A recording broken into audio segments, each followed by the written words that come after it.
Y'all gonna write us the fuck off, man. We'll be back. And we let City down, let each other down. We'll be back. You know what's funny about this interview? You couldn't even tell what year this is from, cause it seems like every year Mitchell's teams have underperformed. Donovan Mitchell got drafted in 2017. Ever since then, he's made the playoffs in every single season of his career. It's over, Mitchell into a rebound. Oh! He came in hot, went up high! That's super impressive, joining only a handful of stars in history who accomplished this feat. However, despite having several 50-plus win seasons, including 2 different years where his team finished with the #1 seed in their conference, Mitchell has yet to pass the second round of the playoffs. Even with his shortcomings, he's still, individually and statistically, one of the greatest playoff performers in NBA history, increasing his playoff production to a level that only the most legendary players could match. His 57 points in Game 1 of the 2020 playoffs became the 3rd highest scoring game in playoff history, trailing only Michael Jordan and Elgin Baylor. Which begs the question, is it a mere coincidence that Donovan Mitchell-led teams routinely underperform when it matters most? Or is he the problem? How's it going, folks? My name's Andy, and in this video, we're taking a look at Mitchell, along with 4 other stars of the modern era who are quietly, but most certainly, underachieving. Before we continue with this video, the NBA playoffs have concluded, but that doesn't mean you can't get great deals for other events that you want to attend. So I want to give the sponsor of this video, SeatGeek, a huge shout out. With over 28 million downloads, SeatGeek is the #1 rated ticketing app. And with more than 70,000 events listed, now's your chance to get the summer started and getting tickets to see your favorite artists, musicians, or other athletes. I use SeatGeek all the time, and I'm using it again to see the Yankees play when I visit my parents in New York. Every ticket is rated on a scale of 1 to 10. Green dots mean they're good deals, while red dots are bad. And of course, I got you guys covered. Use my promo code ANDYHOOPS10 for 10% off your next set of tickets at SeatGeek. That's 10% off any tickets with my promo code ANDYHOOPS10. Click the link in the description to download the app and have the code automatically added to your account so you can use it later. Thank you to SeatGeek for sponsoring this video, and let's get started. Through the years, Mitchell's playoff resume has become, honestly, pretty stacked. He currently holds the 7th highest playoff scoring average in history at over 28 points a game, though it's bound to decrease as he gets older. He's one of only 4 players to have multiple 50-point games in a single playoff series. I've seen folks compare his absurd scoring and his lack of playoff success to somebody like Damian Lillard. Except, unlike Lillard, Mitchell has been part of much better teams who've been favorites to advance far into the playoffs, but came up short. 2 seconds to go for the win, and it rims out! Denver hangs on! For example, the 2020 playoffs, as mentioned earlier, while Mitchell put on a full display of his individual dominance, the only thing folks remember, if they remember anything at all, is that the Jazz blew a 3-1 series lead to the Nuggets. Then, the year after, 2021, Utah secured the best record in the entire league, and facing a crippled Western Conference with injuries, so this was supposed to be their best shot at going all the way. Yet, they faltered once again.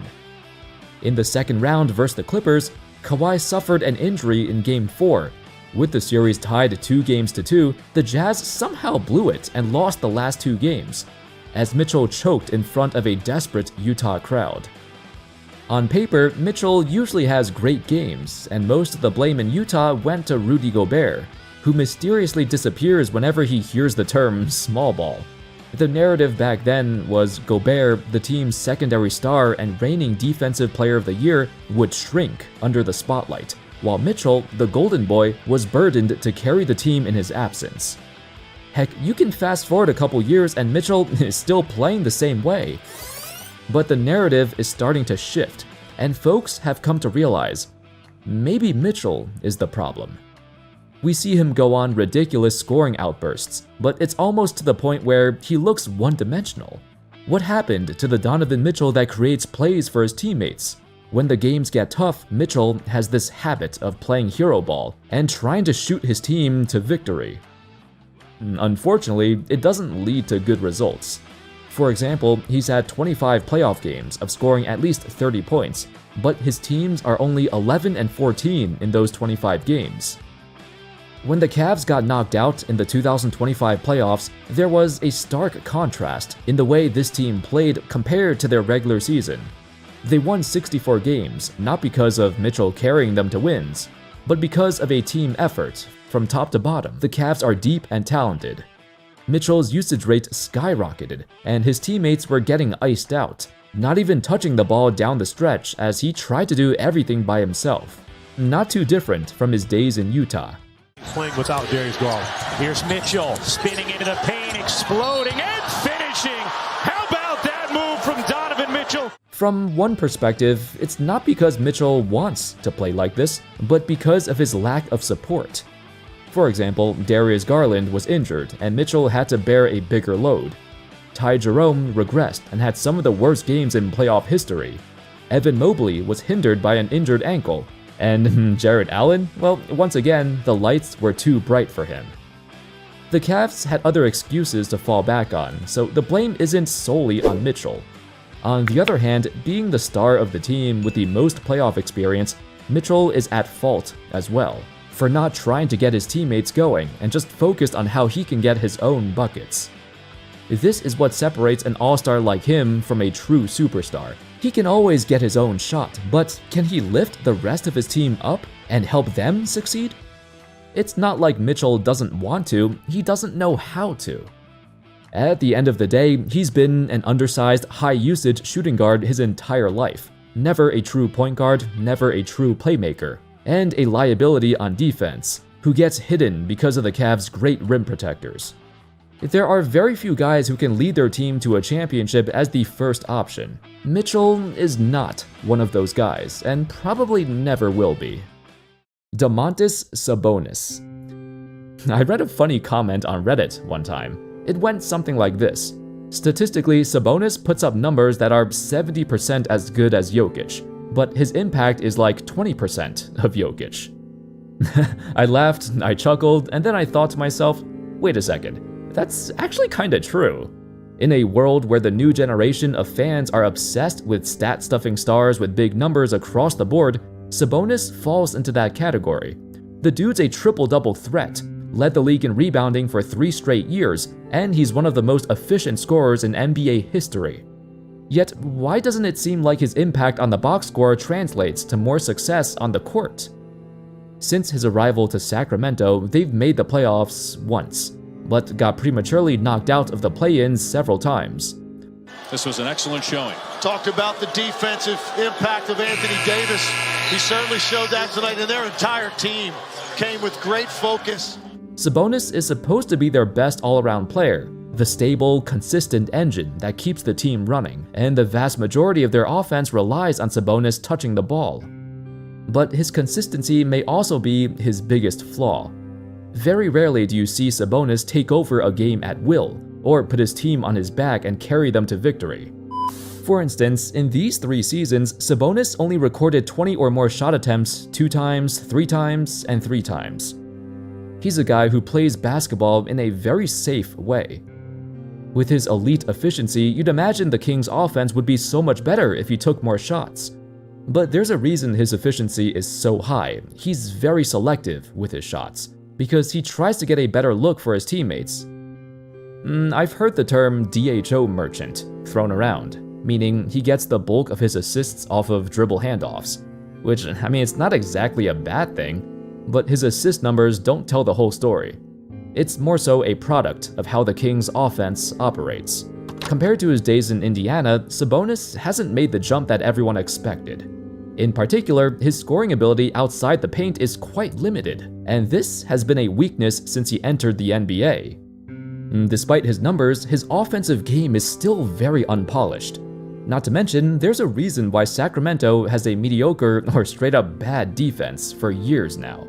With Sabonis anchoring the paint, you'll never be an elite defensive team. Of course, not all the blame goes to him. The Kings, over the years, have made mistakes after mistakes, Heck, even getting Sabonis in the first place might have been a mistake. The construction of their roster has never made sense. And when they transformed into the new age Chicago Bulls, what else do you expect than yet another demoralizing play-in loss? When you think of the legacy that Domantas Sabonis will leave behind, it's not his highlights or his stats that folks will remember. It'll be the fact that the Kings traded away Tyrese Haliburton for him. Joel Embiid. I'm not sure quietly underachieving is the right phrase to describe Joel Embiid. For one, he's anything but quiet. But due to his absence in recent times, Embiid has faded into the shadows. No longer do folks put him in the top 5 player conversations when he's habitually injured year after year. Instead, we've reached a level of apathy. Embiid has been fully healthy in just one of his 7 postseason appearances, and as a result, his performances leave a lot to be desired. You can't say his name before inserting the qualifier healthy in front of it, because that's been the bane of his existence. But it also gives him an excuse. Unlike Sabonis or Mitchell, Embiid has struggled with things outside his control. On April 10, 2025, Embiid underwent arthroscopic knee surgery. Combined with his sheer size and his age being on the wrong side of 30, the chance of him making a full recovery and returning to the player he once was? Yeah, the odds are against him. And Joel Embiid has fouled out. It's over! This war of attrition is won by the Knicks! Embiid has yet to pass the second round of the playoffs, and I'm not sure he ever will as the face of a franchise. When folks look back at the career of Joel Embiid, there's a lot to admire. The first center since Shaquille O'Neal to lead the league in scoring, not just once, but back-to-back. An All-NBA defender, the most dominant two-way big of the modern era. He's an absolute menace on both ends of the court. But then you remember his playoff legacy, or his lack of a playoff legacy. And it reminds you that he's arguably the most underachieving superstar of this generation. Trey Young. It wasn't too long ago when the Atlanta Hawks were considered a rising young team bound to take over the Eastern Conference as Trey Young reaches his prime. Back in 2021, when they shocked the Sixers and reached the conference finals, the future looked very bright. Except now, Trey is in his prime, and the Hawks have been stuck as a mediocre team for years. Their bright future turned into a miserable present, which forced them to push the semi-reset button. In fact, the Pacers are the team that we thought the Hawks would be by now. I don't blame Trey for his lack of success, but I think his first few seasons gave off the idea that he could be that guy. He could be the primary scorer and primary playmaker of a championship contender. In reality though, as the Hawks go younger and faster, Trey has embraced a different role. His role as a passer first, scorer second. And long lead sets up the dunk for Dyson Daniels. What a dime by Trey. I mean, it makes sense. He's a wildly inconsistent scorer, with incredible highs but catastrophic lows. The 2025 season saw him lead the league in assists for the first time of his career, and it seems like he's heading in the right direction. Up in the front office, however, rapid changes have been happening. The Hawks got a new general manager, a new VP of basketball operations, and a new head of analytics. Could this be the start of a new era in Atlanta, one that's fully committed to rebuild around Trey Young? Or could this be the start of a new era without him? Ja Morant. It felt like just yesterday that Ja Morant was all over the front page of NBA highlights. With his marveling athleticism and playstyle that captivated the world, someone even said perhaps he could be the next great American face of the league. Then the gun stuff happened, and all of a sudden, the once endeared athlete became the center of scrutiny, and the league shied away from constantly promoting him. As the best player, or arguably the best player of the 2019 draft, Morant and the Grizzlies have experienced a wild ride ever since.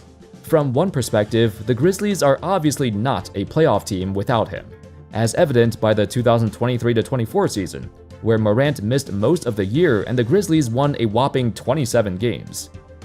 When he's available, they're easily a 50-plus win team. This is a brash young squad who some would say was overconfident in their ability. I mean, who can forget all the talk they threw at the Warriors back in 2022, which eventually saw them get eliminated in 6 games. We thought this was only the start of things to come, but it was followed by a first-round exit. Then the Morant injury, then they saw themselves get leapfrogged by other young teams like the Thunder and Wolves, led by their own young superstars. All while Morant and the Grizzlies have taken a step back. Unlike the Hawks, however, the Grizzlies have a solid foundation to build on, and their defense has been a tremendous aspect of their identity. Honestly, their biggest issue is health. Regardless, I don't think I've ever seen the perception of a star fall off so quickly. Morant went from a charismatic, beloved player across the league, edging on the popularity of Derrick Rose. Yet all of that faded away overnight, because of his off-court antics, and his recurring injuries, which forced him to change his playstyle a little bit. So he's no longer going at 100% speed all the time. Anyway, that's all folks. Those were 5 of the NBA's most renowned stars who've been quietly underachieving, for one reason or another. Let me know your thoughts in the comment section. Can you think of any other players who can fit this criteria? Perhaps Zion Williamson? And what do you think these guys can do to turn it around? Maybe even a change of scenery. Anyway, thank you all so much for watching. I hope y'all enjoyed the video, and of course, as always, I'll see you next time. Peace.